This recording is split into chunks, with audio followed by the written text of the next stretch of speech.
Formalidad.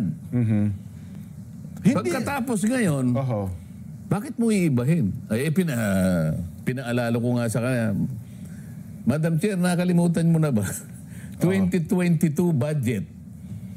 Ha? Noong 2022, tumayo ka ako si Congressman Nonoy Libanan, yung ating minority leader.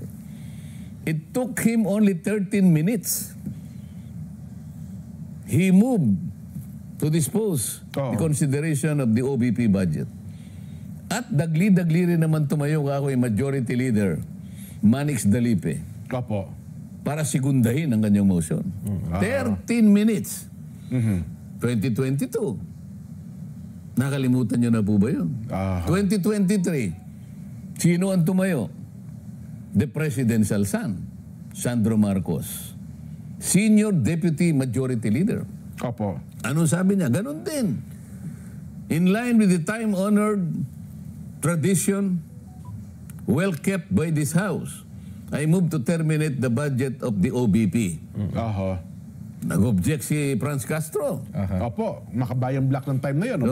The objection was so revolting. I object. Ganun-ganun eh. Talaga alam mo naman sila eh. May kamay pang ganun. I object.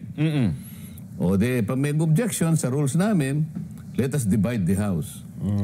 O dinivide. O sino po kanya ang sasang-ayon dun sa objection ni Franz Castro, itaas po nyo yung kamay. O silang tatlo lang nagtaas.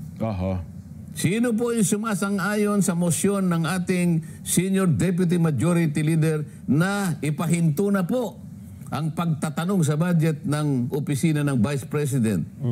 O, botuan lahat. So natalo yung objection. Anong ibig sabihin yan? In-uphold ang tradition. O bakit ngayon? Tinanong ko, Madam Chair, ito po bang tradisyon na to na ating pinangalagaan sa mahabang panahon, katapos-tapusan nga, 2022, inaalagaan pa natin, 2030, pinalagaan. 2024, bakit po ang nangyayari, hindi na po natin igagala ngayon. So ano pong katwiran? Bakit sinagot naman ni Chair Kim Bokong na, nung tinanong niyo siya, ang sagot naman, opo, ginagalang pa naman po natin yan. Di ba yun po naging sagot niya ko? May problema. Hindi ganun sagot. Sabi ko, are we now setting aside or discarding this tradition? Okay, yun ang unang tanong, Gago. If we are discarding this tradition today, is this committee authorized to do that? Sabi niya, short answer to both questions. The answer is no. O ibig sabihin, ginagalang pa rin natin ang ating tradisyon. Yung nung isa, ay hindi po kaya ng kumiting ito na itapo ng isang tradisyon. Sa makatuwid, nauwi kami doon sa pagsang-ayon na kailangan igalang pa rin natin hanggang ngayon yung tradisyon. So kung ganun po ang sagot ninyo, Madam Chair, I now respectfully move to terminate consideron of the budget of the Vice President. In line, hindi ko na sinabi yun kasi nandun na yung premise eh. Total, ginagalang pala natin ang tradisyon na yan, I now move. Ito, nag-object na naman yung Makabayan Black. Let's divide the House. Yan. Ang nangyari, kabaligtaran eh. Nabaligtad nga po ang pangyari ko. Hindi sila bumoto sa akin. So, ibig sabihin, ayaw pa rin nilang igalang yung tradisyon. Hindi na sinunod. Ibig sabihin, lip service eh. So, yung kanilang pagkakasabi na ginagalang nilang tradisyon, yung gawa ay kabaligtaran. Well, ako naman ko, ito naman yung punto ng iba. Hindi naman kaya yung, bagamat sinabi ng presiding officer, na, ginagalang para natin yung tradisyon na yan, alam nyo naman ko, may mga tradisyon na lumilipas ang panahon. Minsan talaga, nababaliwala at hindi na po nasusunod ang mga tradisyon. Hindi kaya yung pagkakataong ito, baka naiba na po. Hindi na aplikable. Oo nga. Sasakyan kita sa salita mo yan.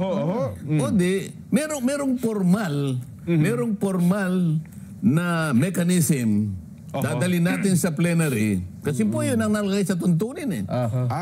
Ganun ang magiging setup dapat. Formally po nating inaalis ngayon ang tuntunin sa mahabang panahon na naging tradisyon. Huwag na po nating isaalang-alang ang opisina ng Vice President. Alisin na po natin ang tradisyon na kumakapit dyan. Ayun. Aaprovin ngayon in plenary. Sa buong lahat Majority ng lahat ng miyembro ng House of Representatives. Yun pa lang dapat na setup. Dapat ganun muna. Sabi ko nga sa kanila, we are ruled by parliamentary procedures. Parliamentary procedures grow from and enriched by experiences, traditions, and precedents. Kinakailangan, dalhin mo muna sa plenary. Para sa aksyon ng nakararami. Ganon. Para sa ganon ay itapon mo na ang isang tradisyon. Ayun. Wala pa eh. Bakit inunahan mo yung tradisyon? So, dinamumulitika ka.